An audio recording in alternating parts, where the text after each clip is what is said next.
Hollande avertit Cameron sur les conséquences du Brexit. La France ne retiendrait plus les migrants à Calais et inciterait les banquiers à quitter la City pour Paris. Le Puy du Fou rapatrie l'anneau de Jeanne d'Arc en France. Philippe de Villiers nous raconte l'aventure, forte en symbole. La Syrie toujours au cœur des tensions internationales malgré le cessez-le-feu. L'Occident prend une fois encore le parti des rebelles face à la Russie et à Bachar el-Assad. Madame, Monsieur, bonsoir. Le chaos migratoire, point d'orgue du 34e sommet franco-britannique d'Amiens. Alors que le Royaume-Uni augmente de 20 millions d'euros son aide pour gérer le problème de Calais, la France menace David Cameron de libérer le flux de clandestins en cas de Brexit. Pierre Bergeron. À moins de 4 mois du référendum organisé outre-Manche sur le maintien ou non du Royaume-Uni dans l'Union européenne, François Hollande a mis en garde David Cameron sur les conséquences du Brexit. On ne va pas faire peur, mais dire la vérité, il y aura des conséquences si le Royaume-Uni quitte l'Union européenne. Il y aura des conséquences dans beaucoup de domaines, sur le marché unique, sur les places financières. Il y aura des conséquences sur le développement économique entre nos pays, mais il y aura des conséquences, y compris sur la question des personnes.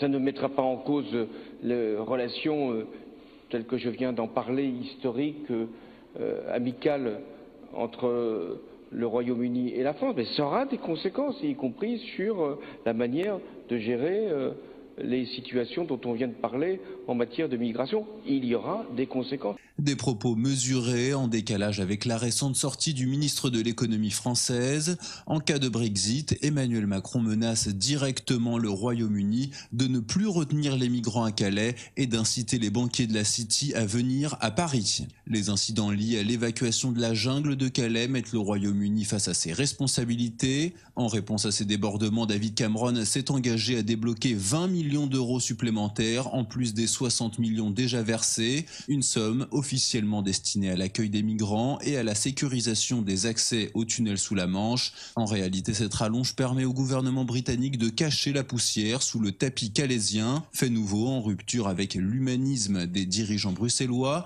Ces 20 millions serviront également au rejet des migrants économiques. Le président du Conseil européen, Donald Tusk, leur a d'ailleurs adressé un message. J'en appelle à tous les potentiels migrants économiques, peu importe d'où ils viennent. Ne venez pas en Europe, ne croyez pas les passeurs, ne risquez pas vos vies et votre argent. Tout cela ne servira à rien. Le pouvoir socialiste s'est toutefois engagé à ne pas revenir sur les accords du Touquet de 2003. La frontière franco-britannique restera donc en France et les Calaisiens garderont les faits de délinquance liés à l'arrivée des clandestins. Ayant obtenu l'accord anti-Brexit avec Bruxelles, David Cameron doit maintenant convaincre ses concitoyens de maintenir le Royaume-Uni dans l'Union européenne lors du référendum du 23 juin. En cas de sortie, les côtes anglaises pourraient bien se transformer en bidonville. L'anneau de Jeanne d'Arc rapatrié en France, le Puy du Fou vient d'acquérir la bague de la Pucelle d'Orléans pour près de 380 000 euros. Le meilleur parc d'attractions du monde entre donc dans l'histoire. Alexandre Rivet. C'est une véritable épopée. Philippe de Villiers a appris l'existence de la vente aux enchères seulement quelques heures auparavant. S'est alors engagé une course contre la montre. Jacques Trémollet de Villers est à la fois avocat et historien, qui a commis ce livre remarquable sur le projet de Jeanne qui vient de sortir, m'a alerté en me disant il n'y a que le Puy du Fou qui peut faire le geste. En fait, on a appris 48 heures avant la vente, la mise en vente, dans une maison prestigieuse, maison de vente à Londres. On a appris que l'anneau allait partir soit aux États-Unis, soit au Japon, soit en Chine, ou rester en Angleterre. C'était une sorte de défi pour nous. Il s'agissait de faire revenir en France, sur le territoire français, cet anneau, et de reprendre en quelque sorte Jeanne d'Arc aux Anglaises. Alors il a fallu réunir 350 000 euros en quelques heures. On a trouvé les contributeurs, tout le monde s'y est mis, y compris moi d'ailleurs, parce que c'était vital, il fallait absolument récupérer cet anneau et il fallait qu'on soit évidemment les plus compétitifs. Et puis il fallait attendre les 3 coups de maillet, on les a attendus. Et en ce moment même, Nicolas de Villiers, président du Puy du Fou, mon fils, est à Londres pour récupérer l'anneau et je pense qu'il va faire une photo devant Westminster en forme de symbole. Donc vous voyez, les Anglais avec le Brexit s'en vont et Jeanne d'Arc revient, c'est tout un symbole. Auteur d'une magnifique biographie sur Jeanne d'Arc, Philippe de Villiers nous rappelle combien la récupération de cette bague est symbolique pour la France. Cet anneau, l'anneau de Jeanne, a une puissance symbolique inouïe, parce que l'histoire de cet anneau est tout à fait incroyable. Jeanne s'est vue remettre cet anneau en forme de cadeau par son père et sa mère pour sa première communion. Elle l'a porté toute sa vie. Avant chaque bataille, elle le regardait. Cet anneau, elle dit dans le procès qu'il a touché Sainte Catherine, donc une de ces saintes qui lui sont apparues. Et cet anneau lui a été volé, arraché à l'index de sa main gauche par l'évêque Cochon, qu'il a ensuite revendu apparemment au cardinal de Winchester, qui était le cardinal anglais qui supervisait le procès. Et donc pendant 600 ans, cet anneau, qui appartenait à Jeanne, l'héroïne de la France, est resté en exil en quelque sorte, en Angleterre, passant de main en main pour finir aux enchères comme Jeanne avait fini aux enchères, puisque les Bourguignons et les Anglais s'étaient battus pour elle, pour la récupérer, alors même que le royaume de France n'avait pas trouvé les écus nécessaires, les contributions nécessaires pour la sauver, pour la faire libérer. Il ne faut pas oublier que cet anneau est un trésor du patrimoine national, mais il n'est pas que cela. Il est aussi une relique sacrée qui a appartenu à Jeanne, la dernière relique, l'ultime relique, la seule relique. C'est donc une nouvelle aventure qui s'annonce pour le parc à succès. Le Puy du Fou laissera une place de choix à la relique et organisera peut-être, qui sait, un spectacle autour de Jeanne d'Arc. Je pense que cet anneau sera mis en valeur au Puy du Fou dans une chapelle avec une souscription nationale, une chapelle que nous allons construire et donc accessible à tout à chacun, à toute personne qui voudra depuis le monde entier venir se recueillir devant l'anneau de Jeanne dans un reliquaire. S'il avait atterri dans un musée, peut-être eût-il fini sa vie dans un placard.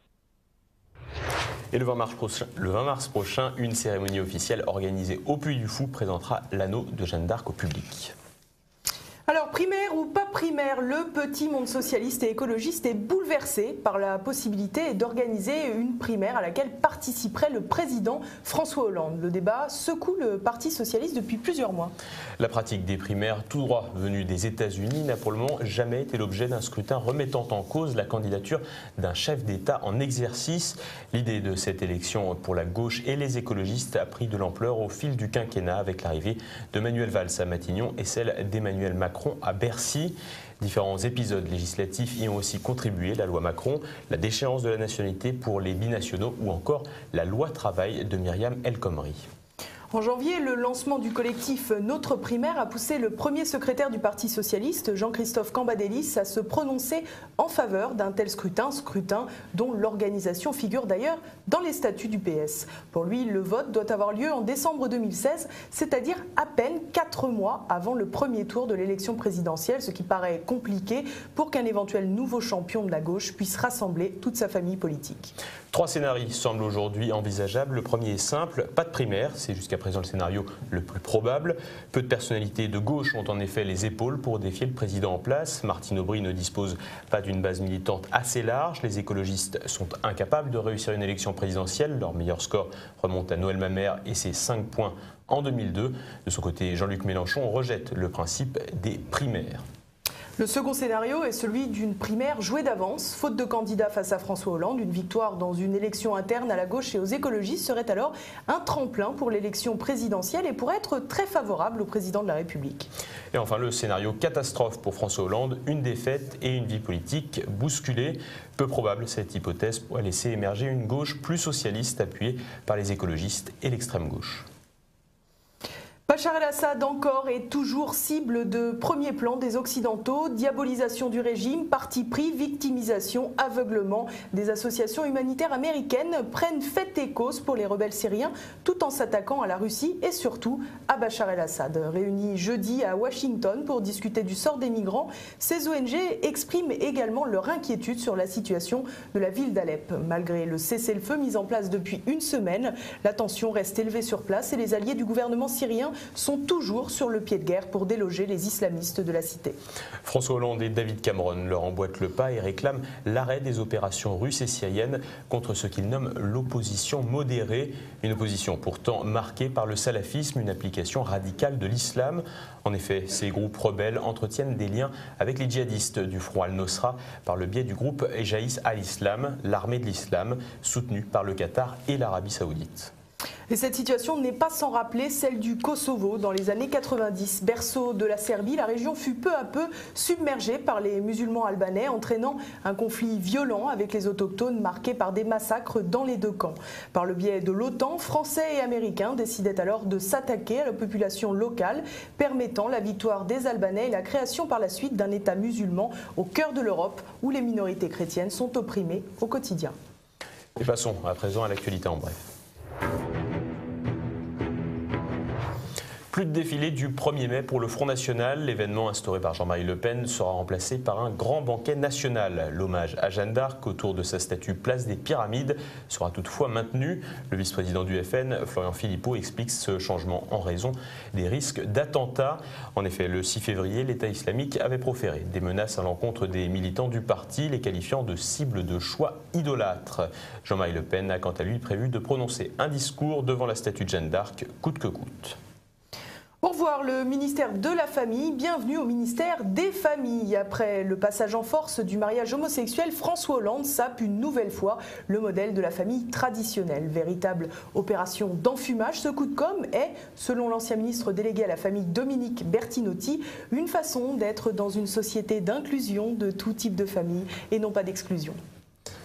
Les migrants nous laissent bouche bée. 8 clandestins iraniens se sont cousus la bouche pour protester contre la destruction de leur cabane dans la jungle de Calais. Ce coup de com', destiné à sensibiliser l'opinion, a fait passer sous silence l'origine des individus. Et oui, motus et bouche cousue, ils viennent d'Iran, un pays qui n'est pas en guerre en théorie. Ils ne sont donc pas éligibles au statut de réfugiés.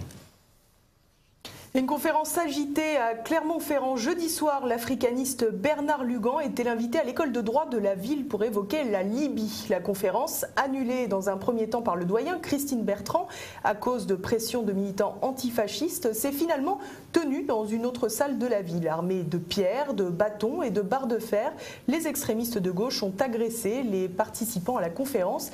Ils ont finalement été repoussés avec succès et l'intervention s'est ensuite déroulée sans encombre. Et voilà, c'est la fin de notre édition. Comme chaque vendredi, nous vous conseillons la lecture du quotidien présent de fin de semaine. À la une, Hollande n'aime pas la famille. Calais, objet de discorde entre Hollande et Cameron.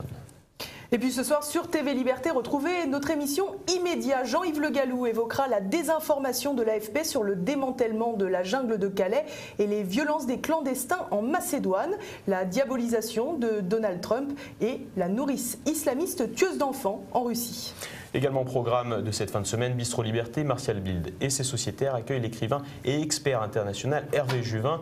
Ensemble, ils évoquent avec brio 4 thèmes d'actualité. Le Brexit, ça m'inquiète ou ça m'excite. Les migrants et valses à Munich. Les paysans après cerise, la crise. Et César et Oscar, derrière les cérémonies, l'idéologie. Et voilà, c'est le moment de se quitter. Merci de votre fidélité. On se retrouve la semaine prochaine, lundi. Bonsoir. Bonsoir.